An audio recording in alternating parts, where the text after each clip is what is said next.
Good morning students. सो आज आपका जो है एग्ज़ाम हो चुका है एफएल वालों का, और एसएल वालों का पेपर जो था काफ़ी इजी आया था, और जो मैंने आपको क्वेश्चन पेपर दिया था उसमें से 50% आया है। तो ये आज जो मैं दे रही हूँ ये एसएल स्टूडेंट्स का है। आपका कल एसएल का एग्ज़ाम है, इसीलिए मैंने एक दिन पहले ये पेपर आपको दे रही हूँ। तो आप एक बार जो एग्ज़ाम में जाने से पहले इस पेपर के पैटर्न को ज़रूर देख कर जाइएगा। इसमें से 50 to 60% क्वेश्चन एग्ज़ाम में डेफिनेटली आएंगे, ठीक है। सो पेपर तो कैसे भी आपका इजी रहेगा, पेपर कुछ ज़्यादा टफ नहीं रहता है। सो आप आराम से लिखिए, और ऑलरेडी मैंने जो है पार्ट भी दिया हुआ है, तो मैं इसीलिए जो है यहाँ पे ये आपको एक पेपर दे रही हूँ। इस पेपर में से काफ़ी कुछ आने के चांसेस है। सो आप ज़रूर देखिए, और आप में से जितने बच्चे देख रहे हैं वो अपने आसपास के फ्रेंड्स को भी ज़रूर शेयर कर दीजिए, ताकि सारे बच्चे उससे बेनिफिट उठा सकें। आप मेरे चैनल को ज़्यादा से ज़्यादा लाइक करिए, सब्सक्राइब करिए और बेल आइकन को दबाइए। और अगर आपको कुछ डाउट्स है या कुछ नहीं समझ में आ रहा तो आप मेरे कॉमेंट सेक्शन में ज़रूर लिखिए। बच्चों, एग्जाम में जाने से पहले मैंने एसएल के जितने भी लेसन्स दिए हुए हैं उन लेसन्स का सारांश एक बार सुनकर जरूर जाइए। तो चलिए मैं एक लेसन स्टार्ट कर रही हूँ। ये हमारा है एसएल स्टूडेंट्स के लिए, क्योंकि ऑलरेडी एफएल वालों का पेपर हो चुका है, इसीलिए मैं आज ये पेपर आपके एग्जाम से एक दिन पहले अपलोड कर रही हूँ। एक बार इस पेपर को देखकर आप एग्जाम में जाइए। चलिए, पहला हमारा क्वेश्चन दिया हुआ निम्नलिखित पद्यांश को, इन्होंने कहा है कि निम्नलिखित पद्यांश को पढ़कर क्या करने के लिए बोल रहा है। कोई प्रश्न के उत्तर देनी है। सेंट मदर टेरेसा एक ऐसा नाम है जो शांति, करुणा, प्रेम का वात्सल्य है ना। मदर टेरेसा के बारे में है, ये आपको अच्छी तरीके से प्राप्त मालूम है। शांति की राह में है लेसन। ऐसी महान माता का पूरा नाम अगस्तीन जेसस टेरेसा था। उन्होंने मदर टेरेसा के नाम से भी जाना जाता है। उन्हें 2000 यानी कि 2016 में उन्हें सेंट की उपाधि मिली। उनका जन्म जो है वो 26 अगस्त 1910 को, और उनका स्वर्गवास जो है वो 5 सितंबर को 1997 में हुआ। वैसे वे युगोस्लाविया मुल्क की थी। आगे चलकर उन्होंने देश भावना में रत होकर उन्होंने भारतीय नागरिकता स्वीकार कर ली थी। तो कोई भी हमारा आए, हम पहले इसका क्वेश्चन को एक बार पद्यांश को जरूर पढ़ेंगे। आप भी एक बार पद्यांश को पढ़िए। मेन वर्ड को आप अंडरलाइन करिए जिस तरह से मैंने अंडरलाइन किया हुआ है।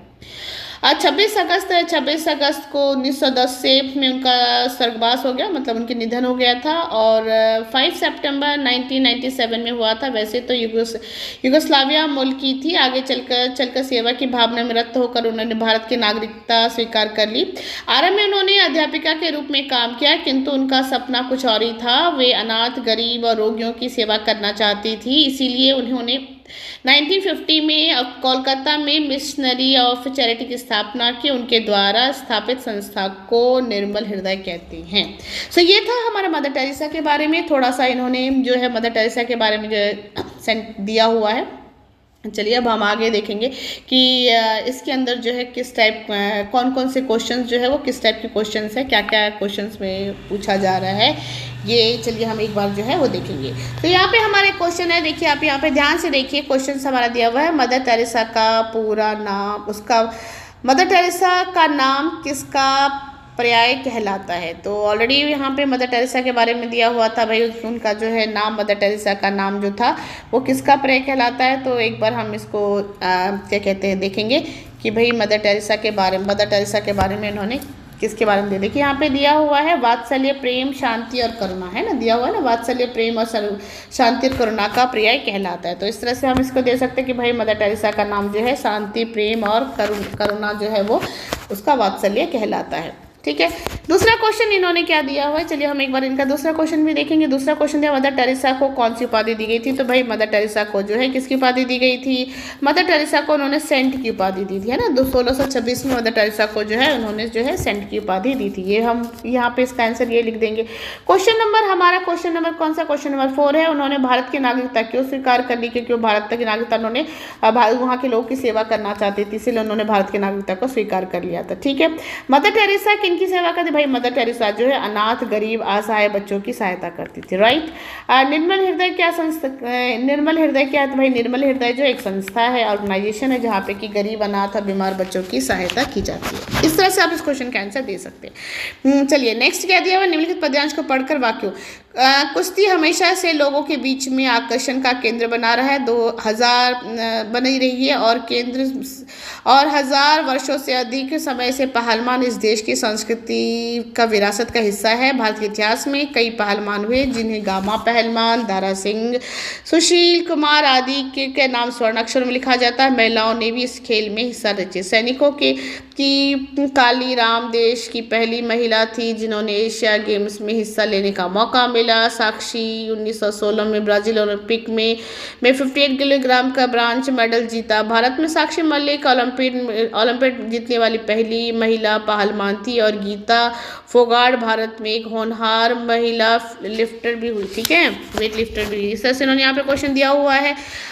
उसके अलावा 2000 ये क्या कह रहे हैं देखिए, आप स्क्रीन के ऊपर ध्यान से देखिए। इन्होंने दिया हुआ है कि पहली महिला थी फोगाट भारत को एक होनहार महिला फ्री स्टाइल पहलवान थी। 2012 में ओलंपिक हिस्सा लेने का मौका मिला। 2010 में राष्ट्रीय मेडल खेलने में गीता फोगाट ने भारत को गोल्ड मेडल जीता। अब यहाँ पे क्वेश्चन इन्होंने पूछा, क्या क्वेश्चन पूछा है इन्होंने, देखिए आप यहाँ पे क्वेश्चन देखेंगे।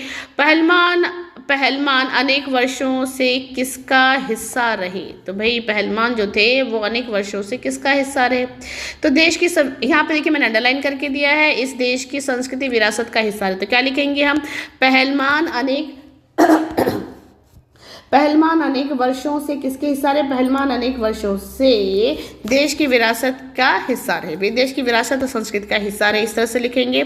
भारत के प्रमुख पहलवान कौन थे, तो देखिए यहाँ पे हमने अंडरलाइन करके दिया है। गामा पहलवान, दारा सिंह, टाइगर जी, सुनील कुमार का नाम जो है ये मुख्य पहलवान थे। नेक्स्ट है, एशिया गेम में हिस्सा लेने वाली पहली महिला कौन थी, तो यहाँ पे मैंने अंडरलाइन करके दिया है। पहली महिला कौन थी, देखिए यहाँ पे सोनिका कालीराम देश की पहली महिला पहलवान थी। ठीक है, उसके अलावा नेक्स्ट क्वेश्चन क्या है हमारा, साक्षी मलिक 2016 में कौन सा मेडल जीता, तो ये हम यहाँ पे देखेंगे 2016 लिखा हुआ है। यहाँ पे देखिए ध्यान से, 2016 में ब्राजील में ओलंपिक पद में कौन सा मेडल मिला था, मैंने अंडरलाइन करके दिया। देखिए मैं स्क्रीन के ऊपर इसको बढ़ाकर ब्रॉन्ज मेडल मिला था, ठीक है, साक्षी मलिक को। तो ये हो गया उसका। नेक्स्ट हमारा दिया हुआ है कि भारत को राष्ट्रीय मेडल खेल में गोल्ड मेडल कब मिला, तो यहाँ पे देखिए सबसे लास्ट लाइन में यहाँ पे मैंने लिखा हुआ 2010 में, है ना, 2010 में राष्ट्रीय खेल मंडल को गीता फोगाट ने भारत को जो है क्या दिलाया था, भारत को उसने गोल्ड मेडल दिलाया था, गीता फोगाट ने, है ना, यहाँ पे लिखा हुआ गोल्ड मेडल, लास्ट लाइन देखिए, तो गोल्ड मेडल मिला था। इस तरह से आप जो इन सारे क्वेश्चंस के आंसर को जो है वो आप आसानी से दे सकते हैं। चलिए अब हम यहाँ पे हम एक बार आगे देखेंगे, यहाँ पे क्या दिया हुआ है, यहाँ पे इन्होंने दिया हुआ है कि निम्नलिखित पद्यांश में से प्रश्न को उत्तर 1 या 2 शब्दों में दीजिए। तो भाई ये हमारा चैप्टर नंबर 1 है, बरसते बादल। रिमझिम क्या कुछ कहते बूंदों के स्वर, रोम सिहर उठते छूते वे भीतर अंदर, धाराओं पे धाराएं झरती कणकर। अब यहाँ पे देखिए बूंदों के स्वर कैसे हैं, तो भाई अब यहाँ पे दिया हुआ हमने अंडरलाइन लगा दिया कि रिमझिम बूंदों के स्वर कैसे हैं, रिमझिम है ना। नेक्स्ट, धरती पर क्या झरती है, तो धरती पर झरती धाराओं पर धाराएं, मैंने अंडरलाइन करके दिया पेन से। नेक्स्ट है कि कवि का मन क्या करने को कहता, तो कवि है। नेक्स्ट हमारा दिया हुआ है यहाँ पे कि नेक्स्ट क्वेश्चन, बूंदों के स्वर कैसे हैं, तो भाई बूंदों के स्वर कैसे है, रिमझिम है ना। नेक्स्ट क्वेश्चन है, धरती पर क्या झरती है, तो भाई धरती पर धाराओं पर धाराएं झरती। नेक्स्ट क्वेश्चन है हमारा, कवि का मन क्या करता है, कवि का मन क्या करता है, सब घेर कर गाओ सावन, कवि का मन जो है सावन का गीत गाने को करता है। ठीक है, सावन मन भावन क्यों कहा गया है, क्योंकि सावन जो है मन को भाने वाला है, इसीलिए हम सावन को मन भावन कहते हैं। उपयुक्त पद्यांश के कवि कौन है, भाई इस पाठ के कवि कौन है, तो आपको सबको मालूम है कि इस पाठ के कवि जो है वो सुमित्रा नंदन पंत है।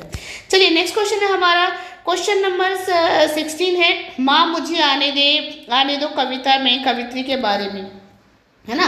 तो यहाँ पे आपको कवि परिचय लिखना है। ईदगाह कहानी से कौन से मूल्य उजागर होते हैं, भाई ईदगाह कहानी में हमें नैतिक मूल्यों के बारे में पता चलता है।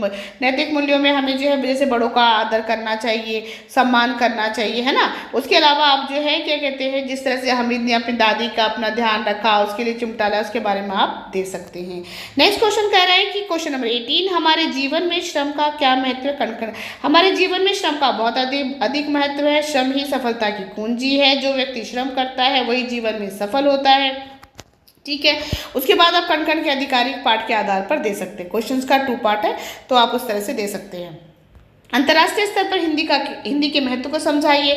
तो भाई अंतर्राष्ट्रीय स्तर पर हिंदी का बहुत अधिक महत्व है। हिंदी हमें एकता के सूत्र में बांधता है। आजकल हिंदी सिर्फ हमारे देशों में नहीं बल्कि विदेशों में भी हिंदी भाषा बोली जाती है, पढ़ी और लिखी जाती है। साथ ही साथ हमारे देश में के अलावा 10 जनवरी को विश्व हिंदी दिवस मनाया जाता है, आप ये भी दे सकते हैं। उसके अलावा हिंदी जो है रोजगार के साधन बन चुके हैं। हिंदी का महत्व जो है कई सारे देशों में, जैसे कि भारत के अलावा भूटान, नेपाल, फिजी आदि देशों में भी जो है हिंदी भाषा बोली और समझी जाती है। तो इस तरह से भी आप उसको दे सकते हैं। उसके अलावा जो है हिंदी के महत्व के बारे में बता सकते हैं आप, ठीक है। तो ये शॉर्ट क्वेश्चन से आप इस तरह से जो आप हिंदी के बारे में दे सकते हैं, ताकि हम हमारे देश के अलावा जो है हिंदी कहाँ कहाँ बोली जाती, पढ़ी लिखी समझी जाती, वो आप इसमें आसानी से दे सकते हैं।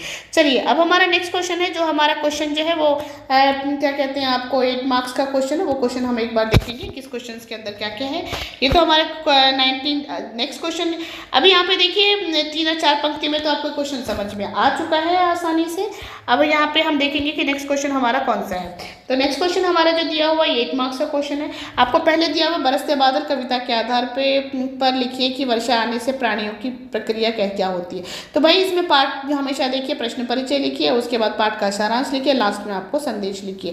भाई ये जो है कौन सी, ये प्रश्न परिचय में ये कौन से लेसन से लिया गया है, कवि का नाम क्या है और यह कवि, इसी लेसन में कवि जो है क्या क्या होता है हम लिख सकते हैं कि बरसते बादल नामक पाठ से ऑलरेडी दिया हुआ है, कवि सुमित्रा नंदन पंत है। उसके अलावा यहाँ पर जो वर्षा जो है सभी प्राणियों के लिए वर्षा जो जीवन का आधार है ना, इस तरह से हम दे सकते हैं। फिर बरसते बादल में जो लेसन का जो है आप सारांश इसमें लिख सकते हैं। आज जन्मी बेटी माँ से क्या क्या करने के लिए कह रही है। तो भाई आज जन्मी माँ मुझे आने दो लेसन से है, इसमें मृदुल जोशी है इस लेसन की कवित्री, उसके बारे में आप देने के बाद में माँ मुझे आने दो, जैसे बेटी ने बताया कि भाई पिता के दम्भ के बारे में, भाई की उदंडता के बारे में, माँ के माथों पर जो सिलवट है, जो माँ की परेशानी है, किस तरह से बेटी आके उन सबकी परेशानियों को दूर करना चाहती है, सब आप उसमें लिख सकते हैं। हिंदी सीखने से भविष्य में क्या लाभ होता है। भाई हिंदी सीखने से भविष्य में बहुत सारे लाभ होते हैं। हिंदी की जो है मांग आजकल जो दिन पर दिन बढ़ती जा रही है, हमारे देशों में ही नहीं विदेशों में भी हिंदी की मांग बढ़ रही है।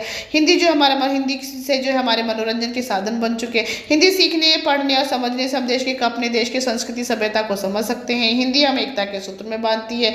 ये सभी आप दे सकते हैं, आराम से आप लिख सकते हैं। उसके अलावा यहाँ पे देखिए, यहाँ पे क्वेश्चन नंबर 22 यानी कि क्वेश्चन नंबर 22, अपने मनपसंद कवि का साक्षात्कार। भाई बच्चों जब भी आप साक्षात्कार या कभी भी आप ये लिखते हैं, विधाएं लिखते हैं, उसको आप नया पेज में शुरू करिए, न्यू पेज में स्टार्ट करिए।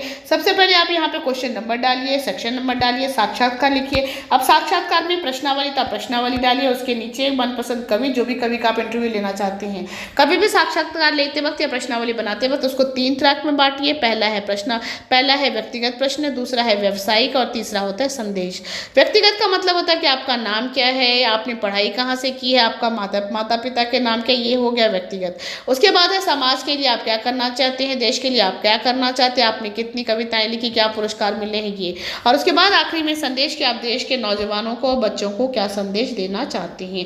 ये है हमारे क्वेश्चंस के, इसको 3 पार्ट में ट्रैक में आपको डिवाइड करना है। नेक्स्ट अगर आप ये क्वेश्चन अटेंड करते हैं, मलेरिया के निवारण के उपाय बताते करपत्र, तो आप इसमें लिख सकते हैं कि भाई मलेरिया जो है वो हमारे देश में जो किस तरह से, आप एक छोटा सा डेंगू मलेरिया का जो है मच्छर का जो पिक्चर बनाइए। उसके अलावा मलेरिया होने के क्या कारण है, कैसे हम उसको बचाव कर सकते हैं, उसका निवारण क्या कर सकते हैं उसमें, उसके अलावा अगर उसमें से क्या दवाइयाँ ले सकते हैं, इस तरह से इन्फॉर्मेशन आप दे सकते हैं। तो मैं उम्मीद करूंगी कि आपको ये पेपर का पैटर्न अच्छी तरीके से समझ में आ चुका होगा। पेपर आपका इजी है, बहुत इजी है बच्चों पेपर। तो पेपर आप बहुत ध्यान से लिखिए और ज़्यादा से ज़्यादा लाइक करिए, सब्सक्राइब करिए। और हाँ, कल पेपर देने के बाद मुझे अब ज़रूर बताइए कि आपका पेपर कैसे गया और इन प्रश्न पत्र में से आपको कितना क्वेश्चन आया। जितने जो भी बच्चे इसको सुन रहे हैं वो सारे बच्चे पेपर होने के बाद मुझे कमेंट सेक्शन में ज़रूर बताइए कि इस पेपर में से कौन कौन से क्वेश्चन है। 101% बच्चों के इस पेपर में से 70 to 80% क्वेश्चन ज़रूर आएंगे, मुझे अच्छी तरीके से पता है। और कल का पेपर आपका बहुत ईजी है। तो परीक्षा के लिए आप सबको बहुत बहुत शुभकामनाएं, ठीक है। और हाँ बच्चों, जब 10 GP आ गया तो मुझे कमेंट करके ज़रूर बताना कि कितने बच्चों को 10 GP आए हैं। बाय।